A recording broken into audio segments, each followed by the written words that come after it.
चाहे गृहस्थ हो, चाहे वानप्रस्थ हो, चाहे सन्यासी हो, सबके लिए ब्रह्मचर्य अत्यंत आवश्यक है।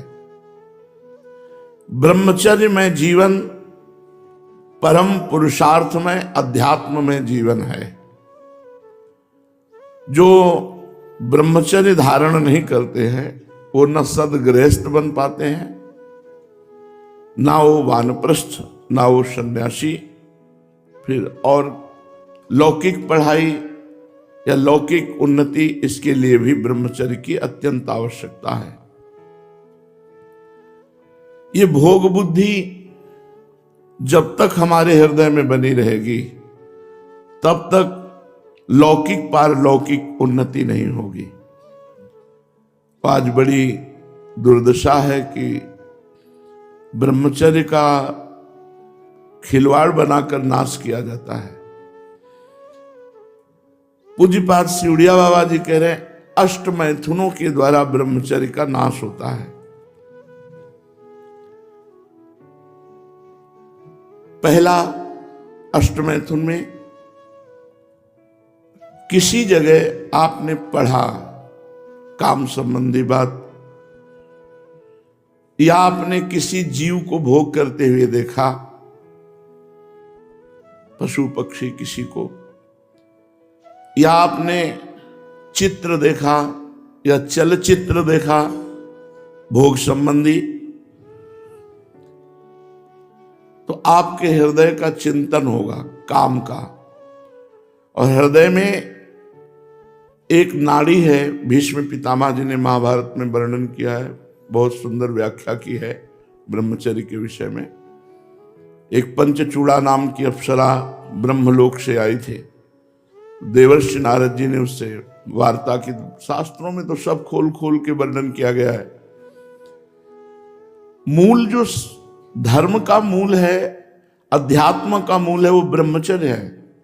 इस पर चर्चा प्राय नहीं होती, संकोच होगा। और जब ब्रह्मचर्य पर चर्चा नहीं होगी तो नींव मजबूत नहीं, आप महल कितना बढ़िया बना दो, भर भरा के गिर जाएगा, उसमें कोई महत्व नहीं। ब्रह्मचर्य बहुत आवश्यक वस्तु है। तो पहला है, किसी जगह हमने पढ़ा काम संबंधी बात, या हमने काम संबंधी क्रीड़ा देखी, पशु पक्षी किसी की भी, या हमने चित्रगंधा देखा या चलचित्र देखा, जो आज सिनेमा आदि में, मोबाइल आदि में आप सर्च करके देखते हैं बहुत। ये सबसे पहला अष्टमैथुन में है। इससे देखो, केवल मछली के मैथुन को देखने के कारण सौभरी ऋषि का हृदय जो भगवान के चिंतन में लगा था, हटकर स्त्री चिंतन में लगा और 50 राजकुमारियों से ब्याह किया मानधाता की। तो हमारे हृदय में एक मनोवाह नाड़ी है। कहीं हमारे शरीर में वीर्य की थैली नहीं है, जैसे पित्त की थैली या मलाशय मूत्राशय, ऐसे कोई वीर्य की थैली नहीं है। उस मनोवाह नाड़ी को रक्त की मथानी कहते हैं। जहां हम गाढ़ चिंतन काम किया, तो अष्टमैथुन में पहला मैथुन हो गया। वो मनोवाह नाड़ी पूरे शरीर से रक्त से मथ करके वीर्य को एकत्रित कर देगी। अब वो शौच के समय, जहां आप शौच में ताकत लगाए तहां वो निकल जाएगा, या स्वप्न के समय, रात्रि में सोते समय निकल जाएगा। बहुत इस सुनने लायक बात है, इसको यह न समझा जाए कि संसारिक बात। इसी में आज हमारी पीढ़ी नष्ट हो रही है। तो उपासक को अष्टमैथुन में पहले मैथुन का त्याग करे। ना कोई ऐसी किताब पढ़े जिसमें काम संबंधी बातें लिखी हों, ना किसी जीव को मैथुन करते हुए देखे, ना कोई चित्र ऐसा गंदा देखे, और ना उसका चिंतन बनने पावे। चिंतन बना तो हो गया, पहला मैथुन हो गया, उसी से आप पतित हो जाएंगे। भगवान ने गीता जी में कहा, ध्यायतो विषयान पुंसान संगास्तेषु उपजायते, संगात संजायते कामा, कामात क्रोधो विजायते, क्रोधात् भवति सम्मोहा, सम्मोहा स्मृति विभ्रमा, स्मृति भ्रंशात् बुद्धिनाशो, बुद्धिनाशात् प्रणश्यति सर्वनाश। जब हम काम का चिंतन करते हैं वही हमारा सर्वनाश का कार्य बन गया। बहुत ध्यान से सुनो, कोई चित्र, कोई सिनेमा, कोई मोबाइल से गंदी बात या किसी जीव को मैथुन करते हुए देखना और उसका चिंतन करना, ये पहला मैथुन हुआ। अष्ट मैथुनों में एक में पतित हो जाएगा। दूसरा, 4 पुरुष बैठ करके काम संबंधी स्त्री के अंग प्रत्यंगों का वर्णन करना, काम संबंधी बातें करना, काम संबंधी अश्लील बातों में कितना सुख है ऐसा चर्चा करना, इसके चर्चा करने से चिंतन बनता है। फिर वही बात आ गई, जैसे पहले अष्टमैथुन में, तो दूसरे इसमें भी वही चिंतन होगा। जहां 4 लोग बैठ, बोधयंता परस्परम, मच्चित्ता मदगत प्राणा, बोधयंता परस्परम, कथयंति च माम नित्यम, तुष्यंति च रमंति च। हमें चाहिए हम 4 लोग बैठकर भगवत चर्चा करें, भगवान के रूप गुण लीला महिमा की चर्चा करें। अगर हम स्त्री संबंधी चर्चा, काम संबंधी चर्चा और काम सुख संबंधी चर्चा, तो हमारे हृदय में मनोवाह नाड़ी एक्टिव हो जाएगी, वो अपने आप हो जाएगी और आपके पूरे शरीर से रक्त को मथ करके वीर्य निकाल देगी। और वो किसी भी तरह निकले और तुम्हें पता भी नहीं चलेगा, निकल जाएगा। तीसरा, एकांत में इशारे करना, हास्य विनोद करना, काम भाव से छूना, पास बैठ करके एकांत में चिंतन बनेगा, फिर वही दुर्दशा हो जाएगी।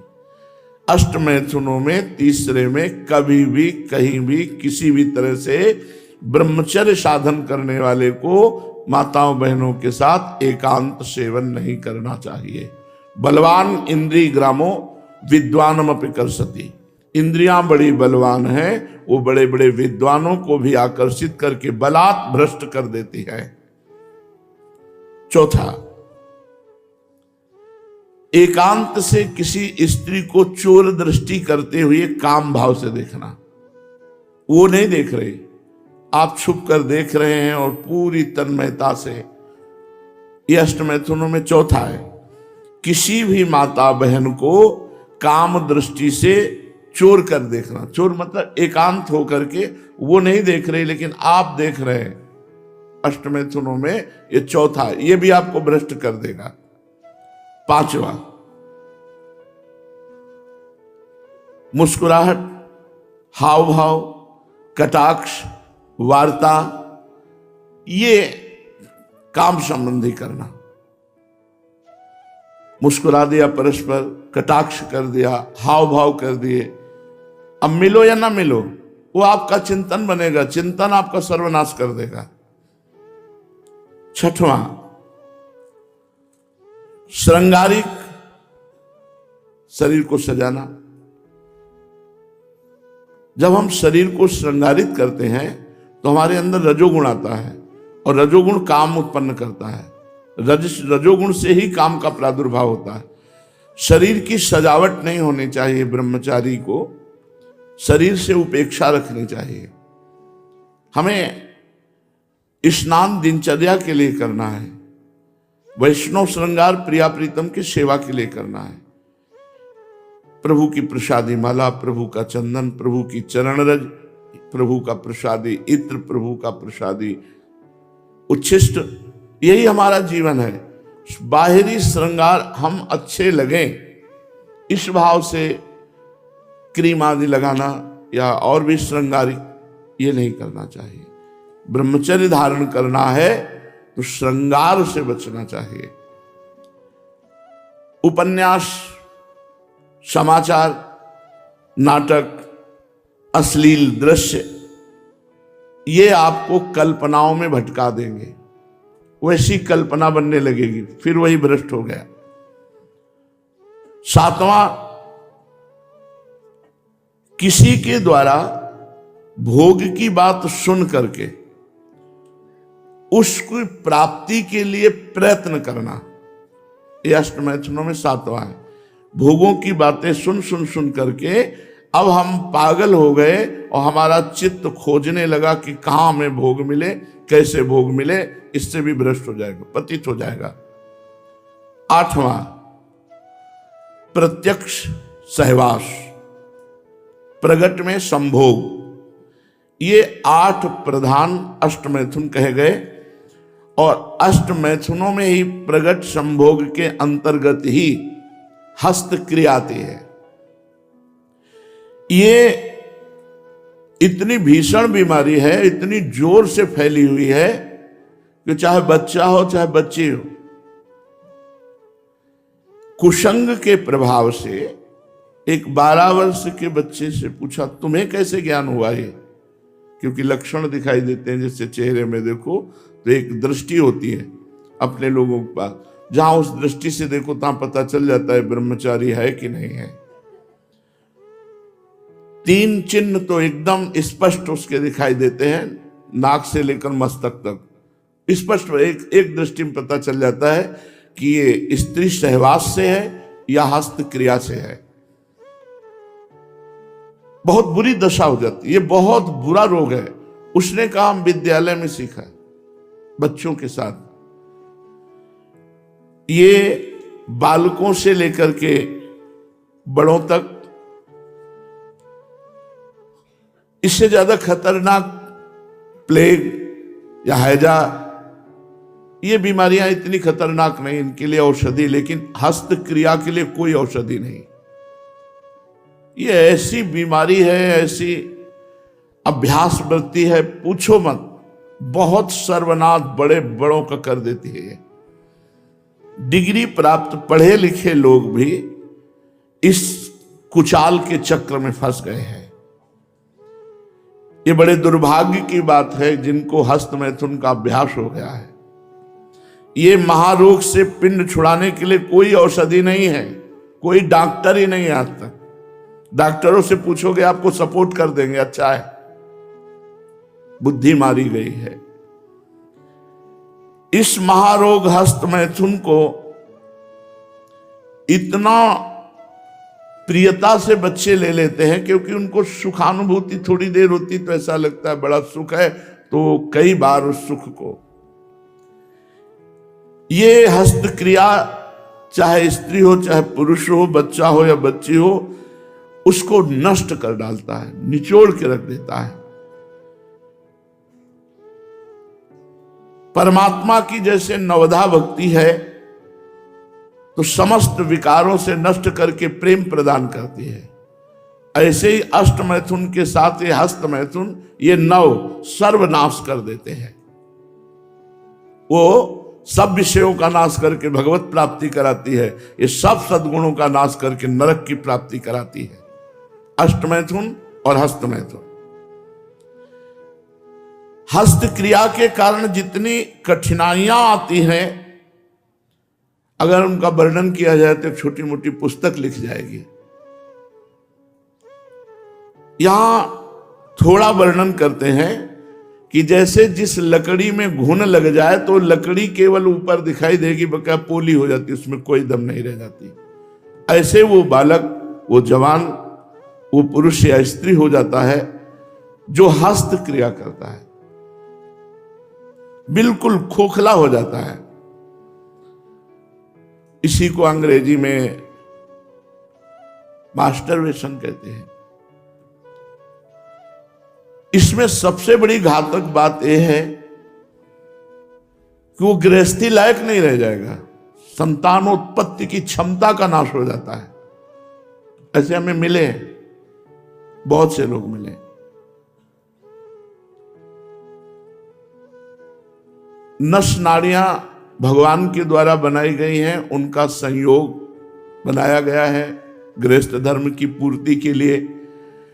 जब आप अतिशय घर्षण करते हैं तो उस नस नाड़ियों की क्षमता नष्ट हो जाती है और वो संतानोत्पत्ति लायक नहीं रहते, बहुत समझ लो क्षमता नष्ट हो जाती है। क्या फायदा हुआ, आपने अपने जीवन को नष्ट कर दिया। उनकी स्नायु इतनी दुर्बल हो जाती हैं जिसे नष्ट कहते हैं। एक नहीं लाखों करोड़ों लोग इसके शिकार हैं। जब घर्षण से नस दौर्बल्य आ जाता है तो स्वयं जो वीर तत्व है, चाहे जिसका भी हो, वो अपने आप निकलता रहता है, रिलीज होता रहता है। जरा से लोग शंका में ताकत लगाई निकल गया, सोच में ताकत लगाई निकल गया, या स्वाभाविक उसका। यहां तक कि सामान्य भोग की बात सुनते ही निकल गया, श्रृंगारिक वर्णन हुआ निकल गया, चिंतन किया निकल गया, बिल्कुल जीवन बर्बाद। कोई दृश्य देखा पतित हो गया। ये बहुत बड़े योगी की, महापुरुष की वाणी से आपको सुना रहे हैं। ये अत्यंत आवश्यक, गुरुकुल में रख करके बच्चों को सबसे पहले ब्रह्मचर्य शिक्षा ही दी जाती थी। आज इसकी चर्चा ही नहीं, पूरे भारत में चर्चा नहीं। क्योंकि कैसे इसकी चर्चा के बिना, इसको संभाले बिना ना अध्यात्म बनता है न व्यवहार बनता है। अतिघर्षण होने के कारण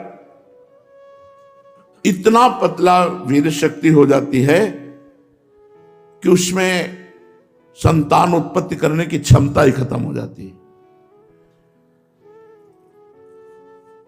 शरीर के भीतर मनोवाहा नाम की एक नाड़ी है। इस नाड़ी का पूरे शरीर से संबंध है। काम क्रिया नहीं, काम भाव आते ही वो एक्टिव हो जाती है और पूरे शरीर को मथ करके सप्तम धातु को नष्ट कर देती है। नस नाड़ियां कांप उठती हैं जिस समय पूरे शरीर का मंथन वो करती, वीर का घर्षण आकर्षण करके बाहर पूरी नस नाड़ियां, पूरे शरीर, उसी को वो आनंद समझता है, नाश को आनंद समझता है। सोचो जिसके निकालने में तुम्हें ऐसा आनंद लगता है, उसको रोकने में कितना आनंद होगा। सब शरीर की नस नाड़ियां कंपायमान हो जाती हैं। शरीर में दो प्रकार के रक्त, एक सफेद और एक लाल। सफेद में रोगों को लड़ने की, काटने की क्षमता होती है, और जब आपका शक्तिपात होता है तो सब सफेद रक्त उससे नष्ट होता है। आपके रोगों की लड़ने की क्षमता खत्म हो जाती। थोड़े ही दिनों में धातु दौर्बल्य, sugar, blood pressure high low, स्वप्न दोष, मधुमेह आदि बड़े बड़े रोग हो जाते हैं। ये रोग इसी से होते हैं। जितना अधिक पुष्ट ब्रह्मचर्य होगा तो ये श्वेत कीट बलवान होते हैं। इतने बलवान हो जाते हैं कि विष को भी पचा जाएगा। श्वेत कीट अर्थात ब्रह्मचर्य ना निकले तो उसमें इतनी क्षमता होगी कि वीर भी अगर वो पुष्ट होकर के मजबूत हो गया तो विष चला जाए तो वो भी उसको मार नहीं सकता। इतनी क्षमता ब्रह्मचर्य में है। विष को पचा डाले, भोजन की क्या बात। परंतु जो अपनी शक्ति को छीण करते रहते हैं तो इतना दुर्बल हो जाता है कि पानी पचना मुश्किल हो जाता है। हैजा, प्लेग, मलेरिया, थोड़ी थोड़ी दिनों में सर दर्द, बुखार, और वो मानो मरा हुआ व्यक्ति है। आलस्य, प्रमाद, एकदम कोई उत्साह नहीं।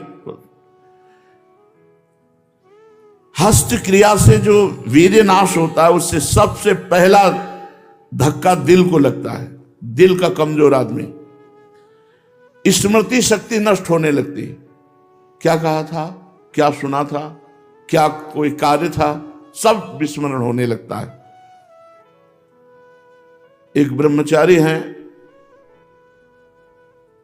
85 वर्ष के, किस तारीख को कितने घंटे में, किस मिनट में, कौन सा महीना, पूरा सब अभी याद है। 50वां वर्ष का, तुम अमुक तारीख को, अमुक घंटे में, अमुक दिन में, अमुक जब समय पैदा, उनको कुंडली की जरूरत नहीं।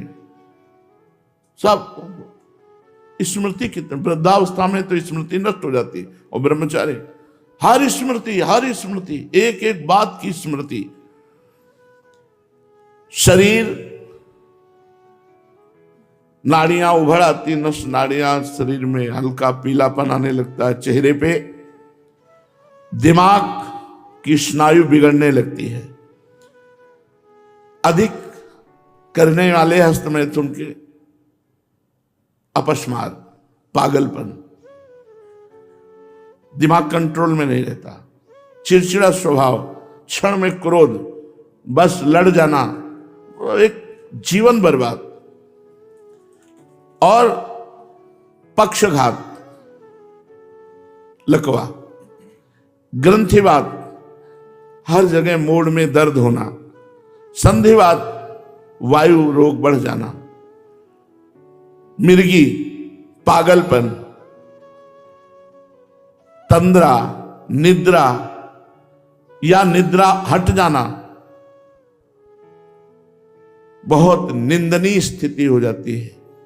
हस्त क्रिया करने वाले की बहुत निंदनीय स्थिति हो जाती है। बार बार खांसी आना, क्षय रोग होना, और हृदय की बीमारियां बढ़ना, हृदय रोग की। ब्रह्मचारी है तो हृदय रोग की बीमारी नहीं बढ़ सकती, उसमें इतना पावर होता है श्वेत रक्त का कि वो ब्लॉक होने ही नहीं देता। बहुत आवश्यक है मनुष्य जीवन दीर्घायु होकर के समाज सेवा, भगवत आराधना, भगवत प्राप्ति, इसके लिए ब्रह्मचर्य बहुत आवश्यक है। ये जो श्वास प्रश्वास की मोटी गति और रफ्तार, ये ब्रह्मचर्यहीनता का लक्षण। यक्षमा, यहां तक देख लीजिए क्या सुविधा रही होगी। सत्यवती जी के जो पुत्र थे विचित्रवीर, क्या सुविधा रही होगी। चक्रवर्ती सम्राट भीष्म जी जिसके रक्षक, कौन सी औषधि नहीं होगी। लेकिन 2 पत्नियों को प्राप्त करके ब्रह्मचर्यहीनता पे उतर गए तो राजक्षमा रोग हो गया और मर गए। ये सबसे ज्यादा महाभयानक प्रभाव हृदय पर डालता है। हृदय पर, हृदय रोग से अभागा अकाल मृत्यु को प्राप्त होता है। गया मस्तिष्क पर बिजली के करंट की तरह धक्का लगता, सब स्मृतियां नष्ट होती चली जाती है। सिर में एकदम भारीपन बना रहना, चिंतन करने की एकदम स्थिति न रहना या निगेटिव चिंतन करना, सुबुद्धि, प्रतिभा, कांति, प्रसन्नता, ये सब नष्ट हो जाती है।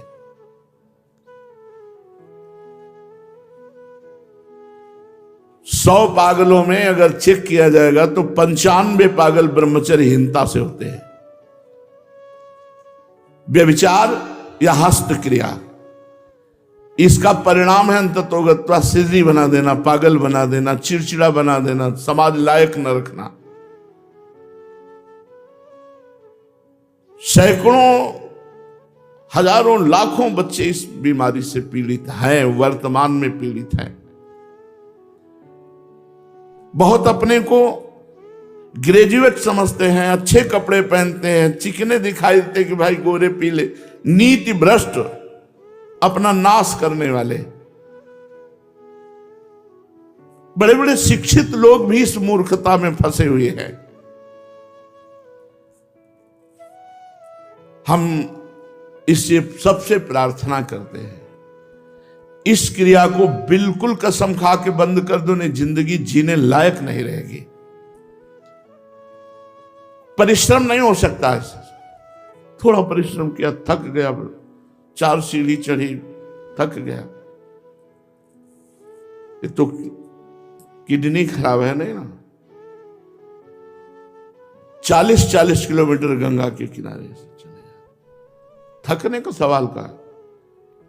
अब भाई थक गए, ऐसा तो नहीं कर, बीमारी है किडनी की, परेशान है, डायलिसिस हो रहा, थक गए भाई, थकना शब्द नहीं। राम काज कीन्हे बिनु मोहि कहाँ विश्राम।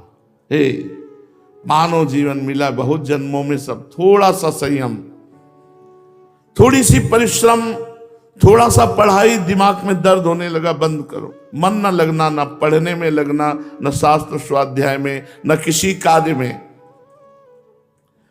ये शरीर का राजा है, राजा घायल हुआ तो सब सैनिक बंदी बना लिए जाते हैं। ब्रह्मचर्य नष्ट हुआ तो सब इंद्रिया मन तुम्हें अधीन कर लेंगी, गुलाम बना लेंगी। आंख में कमजोरी आ जाना, एक आती है अवस्थागत, 50 के बाद जो है वो नजदीक का और दूर का अंतर पड़ने लगता है कि नजदीक किसी का और किसी का दूर का पढ़ने में।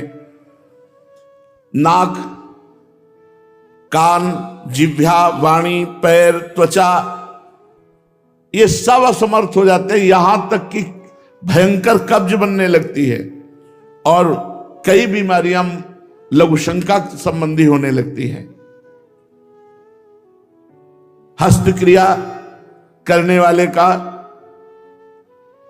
चेहरा कांतिहीन होगा, बुझा बुझा सा, ढीला शरीर, फीकापन, दुर्बलता मन की। शरीर भले मोटा हो सकता है, चर्बी बढ़ सकती, मोटापा बढ़ सकता है। कांतिहीनता, मुर्दे जैसा जीवन, उत्साहहीन जीवन, निराश जीवन, हताश जीवन। और अभ्यास इतना पुष्ट हो जाता है कि फिर वो कस्में काम नहीं करती। इतना विषयानंद बढ़ जाता है कि वो एक दिन में कई कई बार अपने को नष्ट करता है। इंद्रिय दुर्बलता, अन्य शरीर के रोग और दुख, आंतरिक हृदय जलन, संतानोत्पादक शक्ति का नाश। ऐसे लोग अपने जीवन को अपने हाथ से नष्ट कर देते हैं। सबसे बड़ी बात कि अशांति, दरिद्रता, अकर्मण्यता, डिप्रेशन, ये सब इससे मतलब पूरे खोखला कर देते हैं जीवन को। और वैसे परिणाम में भारी शास्त्रीय सिद्धांत से अधर्म है और इस पाप कर्म का फल नरक मिलेगा। कैसे पाप कर्म हुआ? भाई हम तो किसी का पाप नहीं। जिस शक्ति को तुम नष्ट करते हो, यदि वो गृहस्थ धर्म के अनुसार गर्भाशय में पहुंच जाए तो उससे बालक की रचना होगी ना, उस हत्या का फल तुम्हें लगेगा। एक जीव की हत्या का फल तुम्हें लगेगा। ये कोई खिलवाड़ नहीं। आगे चल करके प्राण घातक रोग बन जाता है। महान निंदनीय अभ्यास। हजारों कस्में, हजारों प्रतिज्ञा खिलाने पर भी वो छोड़ नहीं पाता। सब प्रतिज्ञाएं कसमें ताक में धरी रह जाती हैं। थोड़ी भी ऋतु परिवर्तन उसको बर्दाश्त नहीं होता। जुखाम, सिर दर्द, छाती में पीड़ा, बहुत सर्दी लगना, बहुत गर्मी लगना, बहुत बात लगना। कोई जरा सी बात कर दी बस घंटों उसी का चिंतन करता रहता है।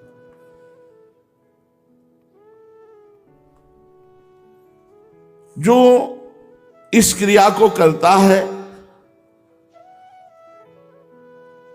उसमें आंख में देखने की शक्ति इतनी कमजोर हो जाती है कि आंख मिलाकर बात करने की हिम्मत नहीं रहती। वो एक तरह से शर्मिंदा और मुंह छिपाए जैसा रहता है हर समय। वो बहुत चालाकी करेगा, चतुरता करेगा, पर वो छिपता नहीं, पता चल जाता है।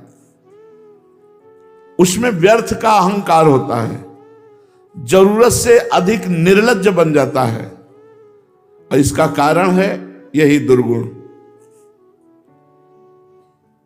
मनुष्य का चेहरा आनंद में बनाया गया है। मुख प्रसन्न तन तेज विराजा, कीनेस रामचंद्र कर काजा। दर्शन करने योग्य मनुष्य जीवन है, पर उनका वो आनंदमय हंसमुख चेहरा ना होकर दुखी उदास, आनंदमय हंसमुख मुस्कुराता हुआ चेहरा ब्रह्मचारी का होता है, भगवत चिंतन करने वाले को होता है, संयम से चलने वाले को होता है। इनके चेहरे दुखी, उदास, खिन्न, न जाने कितने तरह के चेहरे में विकार उत्पन्न हो जाते हैं। एक नव यौवन अवस्था का जब प्रवेश होता है, अगर ब्रह्मचर्य रहा जाए, पूरे जीवन भर आनंद रहेगा। बस 22 तक संयम से रह लो, और इसके बाद जब पानी ग्रहण करो तब संतान उत्पत्ति आदि की भावना से फिर आगे चलकर 40-50 में उसको वैराग्य होने लगता है, फिर वो अपने भजन मार्ग में चल देता है। स्वभाव इतना चिड़चिड़ा, इतना रूखा कि जरा सी भी बात करो तो खाने को दौड़ता है, इतना कमजोर हो जाता है। गालों की गुलाबी नष्ट हो जाती है, झाई पड़ जाती है, काले दाग, पिंपल बढ़ जाते। ये सब शक्तिपात का लक्षण है कि वो ब्रह्मचर्य का नाश कर रहा है। आंखें धस जाती है अंदर की तरफ, गाल में ऐसे पिंपल, झाई, हल्के हल्के काले काले दाग, बाल पकना और झड़ना। 12 वर्ष की अवस्था में बाल सफेद। एक तो कलयुग का कुछ प्रभाव है बाल पर, तो पूरा केवल उसी का नहीं जाएगा, क्योंकि बहुत से ऐसे कि बाल सफेद होने लगते हैं कम अवस्था में भी, कलयुग का भी प्रभाव है। ये यहाँ लक्षण बताए जा रहे, नहीं तो 8-10 वर्ष के बालक की 500 शुगर, वो तो अभी, और गोदी में बच्चा और चश्मा लगा हुआ है। ये कुछ कलयुग के प्रभाव हैं जिनसे इसका तारतम्य नहीं जोड़ा जा सकता कि हर एक के बाल सफेद हैं तो ब्रह्मचर्य नाश कर रहा है। नहीं तो छोटे छोटे बच्चों के जैसे हमने देखा कि गोद में चश्मा लगा है तो कोई ब्रह्मचर्य ना हो, तभी गोद में ही है। तो कुछ कलयुग का भी प्रभाव है इसमें। बिना बुढ़ापे के सारे लक्षण आ जाना, किसी भी कार्य में उत्साह न रह जाना, थोड़ा परिश्रम होने पर हाँफने लगना, और एक दिनचर्या कभी नहीं रहना। जो ब्रह्मचारी नहीं वो एक दिनचर्या नहीं चला सकता, पक्का पक्का पक्का। राइट टाइम उठना, राइट टाइम की दिनचर्या केवल ब्रह्मचर्य से चल सकती, दूसरा कोई उपाय नहीं। एक दिनचर्या नहीं रह सकती। चित्त में देख लो, यहां लोग आते हैं, पूछते हैं हम बहुत परेशान हैं, दिमाग से परेशान है, मन से परेशान है, वही डिप्रेशन, तनाव। तो कह रहे हैं ऐसे लोगों की चित्त वृत्ति कुचिंता में फंस जाती है। थोड़ी थोड़ी देर में वो भयभीत होने लगता है, घबराहट पैदा हो जाती है, धड़कन तेज हो जाती है, और दुख की संभावना मात्र से वो व्याकुल होता रहता है। इसी को डिप्रेशन कहते हैं। अस्वाभाविक आहार करने की इच्छा, बिना भूख के, क्योंकि वो लीवर खराब हो जाना, मंद पड़ जाना, नींद ना आना, या नींद ऐसी आना कि कुंभकर्ण की तरह सोते रहना, उठते समय भी आलस्य, निरुत्साह, आंखों में भारीपन, बहुत जल्दी जल्दी स्वप्न दोष हो जाना, ये सब सर्वनाश की स्थिति ब्रह्मचर्यहीनता से होती है। हाथ पैरों में जलन होना, तलवे तथा हथेलियों में पसीजना, वायु परिवर्तन होते ही शरीर रोगग्रसित हो जाना, खड़े होने पर अचानक अंधेरा छा जाना, दिमाग में हर समय गर्मी रहना, नेत्रों में जलन उत्पन्न होना, क्षण में गुस्सा आ जाना, क्षण में शांत हो जाना, माथा दर्द करना, कमर दर्द करना, मेरुदंड, छाती दर्द, ये सब नई अवस्था में जो बच्चों के होते हैं ब्रह्मचर्यहीनता से। रीढ़ की हड्डी झुक करके रखना, ये ब्रह्मचर्य की हीनता। ब्रह्मचारी नहीं तो ऐसे 90 अंश का नहीं बैठ सकता, सीधे 90 अंश। ये केवल ब्रह्मचर्य से ही बैठा जा सकता है, नहीं थोड़ी देर के लिए दिखाने के लिए कि हम ब्रह्मचारी ऐसे कर, फिर वैसे हो जाएगा। माथा, कमर, मेरुदंड, छाती, इनमें पीड़ा होना ब्रह्मचर्य की हीनता का लक्षण है। रीढ़ की हड्डी झुकना, हर समय झुककर बैठना, दांत के मसूड़े फूलना, मुख से दुर्गंध आना, शरीर से दुर्गंध आना, ये सब ब्रह्मचर्यहीनता का लक्षण है। नाक के किनारे कालिमा आ जाना, नेत्रों के नीचे काला काला हो जाना, आवाज की कोमलता नष्ट हो जाना, रूखी अप्रिय कर्कश आवाज, वक्षस्थल की हड्डी हड्डी दिखने लगना, किसी बात में कभी थोड़ा कामयाबी फूल करके एकदम थोड़ा सा काम हार गया, कामयाबी सफलता नहीं मिली, महान अपने को शोक में डाल लेना, ये सब ब्रह्मचर्य के नाश से होता है। ब्रह्मचारी को चाहिए कम से कम 2 बार स्नान, नहीं त्रिकाल स्नान। गुरु भगवान की कृपा से प्रारंभ में ये संस्कार डाल दिए गए थे, आज भी 3 बार स्नान होता है, त्रिकाल स्नान होता है, 3 बार स्नान होता है। अब सर्दी है और गंगा जी का स्नान 3 बार, और जटाएं हर समय भीगी रहती, वो टपकती रहती थी, कोई तौलिया थोड़ी थी कि पोछ ले, वो वही एक अचला, चाहे पोछ लो चाहे ओढ़ लो। अरे मस्ती, वैराग्य की एक मस्ती होती। प्रतिदिन 2 बार स्नान। स्नान में ठंडे जल का प्रयोग। सबसे पहले नाभि से स्नान करें, नाभि से ऐसे जल यहां नाभि में डाले, 2-3 कमंडल ऐसे, और फिर स्नान करें। ऐसा ब्रह्मचर्य के लिए एक क्लिप आई थी पंडित गया प्रसाद जी की, तो वो भी स्नान कर रहे थे, तो पहले यही डाला था नाग, उनका बाबा शास्त्रीय पद्धति के अनुसार ही स्नान कर रहे। साबुन, सोडा, ये जो फैक्ट्रियों में बनते हैं, इनसे शरीर साफ करने की जरूरत नहीं है। यदि आप तेल नहीं लगाओगे तो रोज रज लगती शरीर में, कहीं ऐसा नहीं कि मैल जमा मिले, नहीं, मैल तभी जमेगा जब आप तेल लगाओगे, फुलेल लगाओगे, और फिर वो जम जाएगा। फिर साबुन की क्या जरूरत है? अगर जटा साफ करनी है, जैसे रीठा है, ऐसे पवित्र चीजें हैं, इनसे साफ कर लो, या भाई कोई पवित्र आती हो ऐसे पदार्थ तो भाई साफ कर।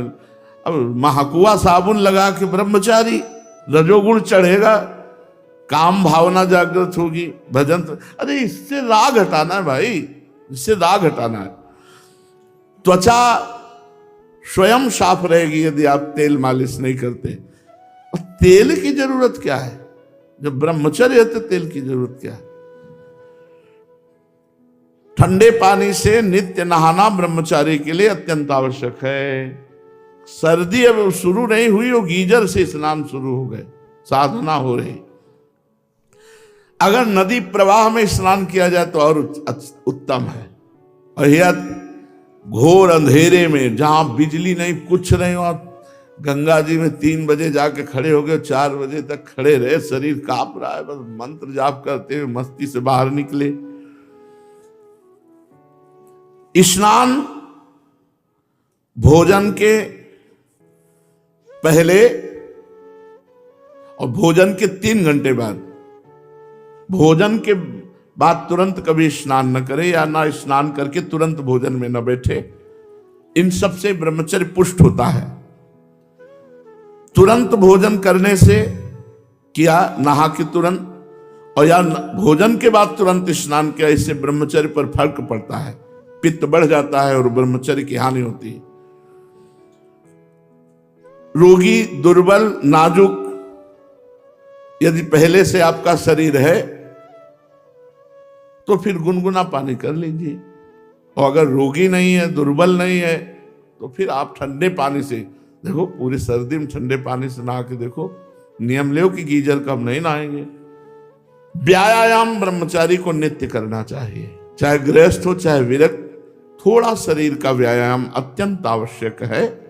कसरत, हमें एक पूज्य बुजुर्ग सिखाते थे, दवा कोई वर्जिश से बेहतर नहीं, वर्जिश माने कसरत, दवा कोई वर्जिश से बेहतर नहीं, नुस्खा है कम खर्च, बाला नशेन, शक्ति बढ़े फुर्ती लहे, चोट न अधिक पिराए, अन्न पचे चंगा रहे, कसरत सदा सहाय। बांध लंगोटा बचा के इंद्री, कभी न देखा पर नारी, धर्म के टुकड़े खाकर भैया चढ़ी धर्म की तैयारी। ये ऐसे तो बिल्कुल गांव की बातें हमें बता रहे। बांध लंगोटा बचा के इंद्री, कभी न देखा पर नारी, धर्म के टुकड़े खाकर भैया चढ़ी धर्म की तैयारी। ऐसे थोड़ी परमार्थ पथ पे चला जाता है। ब्रह्मचर्य में भोजन का बहुत बड़ा योग है। भोजन का महत्व तो लोग नहीं जानते हैं। जो मिला सो, ये दुकानों वाले, उनको कुछ पता है पवित्रता किसे कहते हैं, अपवित्रता किसे कहते हैं, क्या मतलब है उनको। सामने बढ़िया बढ़िया बर्तन में बढ़िया बढ़िया शीशा के अंदर दिखाई दे रहे हैं। बाजार के भोजन से, बाजार की वस्तुओं से थोड़ा नमस्कार, दूरी बना के रखो, तब तो बुद्धि शुद्ध रहेगी। नहीं, हमें तो नहीं लगता। बोले अमुक दुकान बहुत पवित्र है, तो पूछो कि कौन सी गौशाला से घी आता है। ट्रकों घी लगता है, ट्रकों कहां से आता है। आपके सामने पीस बढ़िया आ गई, आप पा लिए, बढ़िया, कितना सोहन पापड़ी बढ़िया है, लेकिन उसमें कौन सा घी मिला है क्या आपको पता चले। तो थोड़ा विचार करके देखो, यदि कहीं चर्बी मिली हुई है तो। ये भगवत प्राप्ति के लिए अत्यंत आवश्यक है ब्रह्मचर्य। भोजन का ब्रह्मचर्य से बहुत बड़ा महत्व है, जिसे ब्रह्मचर्य रहना। पहली बात सादा भोजन, दूसरी बात अल्पाहार भोजन, थोड़ा भोजन। 400 ग्राम 24 घंटे में अन्न पूरे शरीर को बहुत स्वस्थ रख के चलाएगा। 400 ग्राम अन्न। अब आप विचार करो, 400 ग्राम अल्पाहार, 2 रोटी थोड़ी दाल थोड़ा, फिर शाम के ले लो 2 रोटी थोड़ा दाल। देखो को बढ़िया भजन एक करो, 10 दिन तो कर लो यार। अगर अच्छा लगे तो ये करना, नहीं फिर छूट ले लो, खूब खाओ पियो, क्या परेशानी। 10 दिन ऐसा कर लो। सादा अल्पाहार, अधिक भोजन करने वाला आंतों को बोझिल करता है। जिसकी आंतें बोझिल होती हैं वो ब्रह्मचर्य नहीं रह सकता। जिसके पेट चर्बी हो, ब्रह्मचर्य के तो। यदि तुम्हें वीर्यवान बनना है, आरोग्यवान बनना है, भगवत प्राप्ति करना है तो ब्रह्मचर्य रहना। ब्रह्मचर्य रहना है तो भोजन सात्विक और अल्पाहार। एक समय ईरान के बादशाह बहमन ने एक महान वैद्य से पूछा कि हम दिन रात में कितना खाएं जिससे हमारा शरीर स्वस्थ रहे। तो उनका हुजूर 100 दिरम अर्थात 39 तोला, 39 तोला बराबर 390 ग्राम। एक तोला 10 ग्राम होता है, हम चलो 10 ग्राम छूट दिए 400 ग्राम। 39 तोला में बादशाह से कहा कि हुजूर 100 दिरम अर्थात 39 तोला बराबर 390 ग्राम। फिर कहा कि इतने से शरीर स्वस्थ रहेगा। तो वैद्य ने कहा शरीर पोषण की और स्वस्थता की बात आपने कही, वो तो इतनी ही है, इसके उपरांत जो खाया जाता है वो व्यर्थ है, वो बोझा है, वो शरीर को अस्वस्थ करने में सहायक होता है। 400 ग्राम भोजन 24 घंटे में। हम कहते हैं 2 बार 400 ग्राम ले लो, 2 बार 400, इतने में तो चल जाएगा। देखो 400 ग्राम लेकर के एक दिन रोटी को तौल लो कि एक रोटी कितने ग्राम की है, दाल कितनी होगी, सब्जी कितनी होगी, टोटल 400 ग्राम एक बार में। तो 800 ग्राम रख लो। वैसे 400 ग्राम तो एक्स्ट्रा ही है, 400 ग्राम नहीं 410 ग्राम एक्स्ट्रा है हकीम के अनुसार। ये ब्रह्मचर्य के लिए स्वस्थता की बहुत सुंदर बात है, बहुत सुंदर बात। कोशिश की जाए, हम भी मिलाते हैं, आप भी मिलाओ साथ। 400 ग्राम ये स्वस्थ शरीर के लिए, साधक के लिए, साधना के लिए, जो फावड़ा चलाते हैं उनके लिए हम नहीं कह सकते, क्योंकि इतनी मेहनत उनकी होती है कि 10 रोटी खा के जाए चूल्हे की बनी भाई, तो फिर 4-6 घंटा बाद भोजन चाहिए। किसान आदमी तो लकड़ी पच जाए ऐसा लीवर होता है, हमने कभी शुगर नहीं सुना किसान आदमी के। ढेर सारा गुड़, इस समय जैसे चल रही फसल, गन्ने का रस 5-5 लीटर दही डाल के पी गए, 2-4 भेली गुड़ खा, कुछ शुगर नहीं। ये शुगर होती है जो ऐसे गंदे आचरण और ज्यादा मेहनत नहीं होती, और ये सब शक्कर ज्यादा पाई जाती। गुड़ शुद्ध चीज है जो सीधे बनती है, अब तो उसमें भी मिलावट करने लगे। भगवान बुद्ध कहते हैं कि अगर भगवत प्राप्ति करना है तो हल्का आहार, एक बार भोजन, या उसी को 2 बार यार किया जाए, क्या जाता है, देखो नियम लेके देखो, ठीक है, 400 ग्राम भोजन, और दंड बैठक मारो, थोड़ा व्यायाम करो, प्राणायाम करो, संयम से रहो, संभल करके। जो साधना के लिए भोजन पाता है वही ज्ञान विज्ञान संपन्न होता, नहीं तो महामूर्ख होता है। पशु केवल भोजन ही भोजन पाते रहते हैं। भोजन तुम्हारा जीवन भी है और भोजन तुम्हें मार भी देगा। अब आप सोचो, जो दूसरों का मांस खाते हैं कैसे जीव है, अरे ऐसे जिंदा मछली पकड़ के ऐसे चबाते हैं, इनको यमराज चबाएंगे ऐसे। देख लेना, यहां मृत्यु लोक में ही ऐसे दंड मिलते हैं, पूछो मत। अब एक्सीडेंट हुआ, फंस गए पूरे सब लोहा लंगड़ यहां ऐसे, ओ वैसे ही जैसे फंसा के तुम मारे। अब तड़पो, कब कहां कैसा चीख रहा है, चिल्ला रहा है। अवश्य में भोक्तव्यम कृतम कर्म शुभाशुभम। जीने के लिए खाओ, जियो भगवान के लिए, मरने के लिए मत खाओ। काहे को इतना भोजन। भक्तदास वामन, उनसे पूछा निकम्मा कौन है, तो उनका निकम्मा वही है जो बहुत भोजन करता है, वही कायरता, आलस्य, प्रमाद, अल्पाहार। महापुरुष की पहचान क्या है? जो अपने को सबसे छोटा मानता है और अल्पाहार युक्त रहता है। अल्पाहार थोड़ा भोजन और अपने को सबसे छोटा मानता है, वो महापुरुष है। महापुरुष कैसे बने? मन को वश में करने से। मन को कैसे वश में करें? सात्विक और कम भोजन पाने से और ब्रह्मचर्य रहने से। तो कम खाना कैसे सीखें? आहार को थोड़ा थोड़ा घटाते चले जाओ और एक लिमिट में ले आओ। आहार कैसे घटे? बेस्वाद भोजन पाओ, बेस्वाद भोजन पाओ, अपने आप 300 ग्राम में मन कहेगा रहने दो। सात्विक आहार, ताजा भोजन,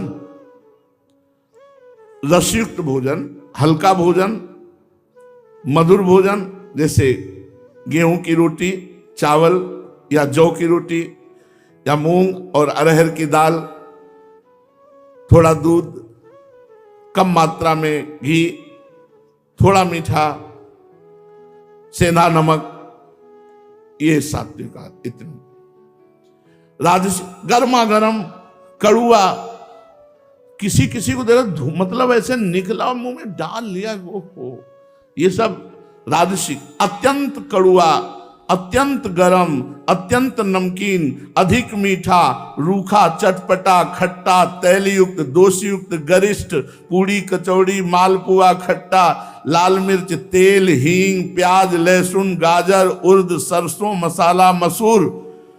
और फिर ये तो सब त्याजी हैं, मांस, मछली, कछुआ, अंडा, शराब, चाय, काफी, ये तो सब।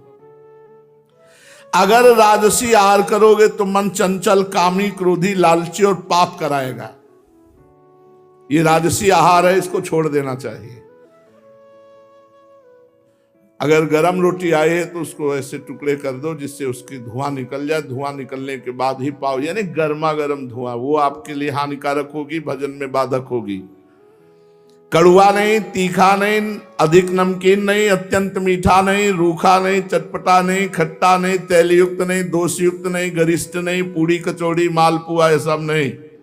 बोले तो कहा क्या पाना है? तो ऊपर बताया ना, मूंग की दाल, अरहर की दाल, गेहूं की रोटी, जौ की रोटी, थोड़ा चावल, हल्का थोड़ा मीठा, आधा चम्मच बोलते बहुत घी में छोंक लो दाल।